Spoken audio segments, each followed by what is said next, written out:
Hi everyone! Welcome to Straight Out Osaka. I'm Yumi, not Yami. Today, I show you how to make onion koji. Onion koji is a seasoning made by fermenting the mixture of onions, koji and salt. It's the same as Shio Koji and Shoyu Koji. Onion koji is a very useful condiment because not only makes meat tender and juicy, but also makes a simple and tasty soup stock. Alright, let's get started. You just need onion, rice koji and salt. For more details, please see the recipe at the end of this video.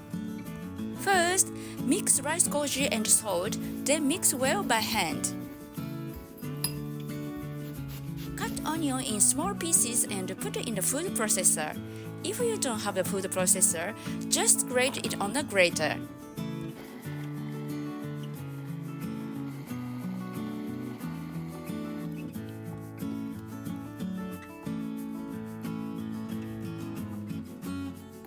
Add the mashed onions to the rice koji and salt mixture, then mix well.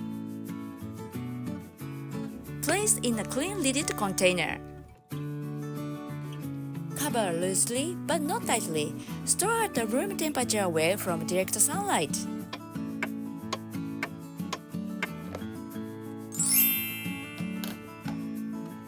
The next day, it looks like this. You can see that the rice koji is absorbing the moisture from the onions. Mix well and put the lid back on lightly again. Keep doing this once a day, every day.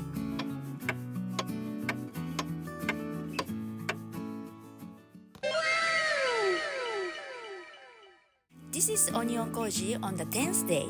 It became beige and the grains has broken down and softened. It integrates with onions and smells like soup stock. It is now perfect to use. Onion koji will change depending on the temperature and humidity. It takes about 7 days in summer and between 10 to 14 days in winter. I'm sure you will find the best way to make it as you go along. In my next video, I show you delicious dishes using onion koji. Please don't miss it. Thank you for watching. If you enjoyed this video, please give me a thumbs up and hit the subscribe button. See you in my next video. Bye! ほなまたね!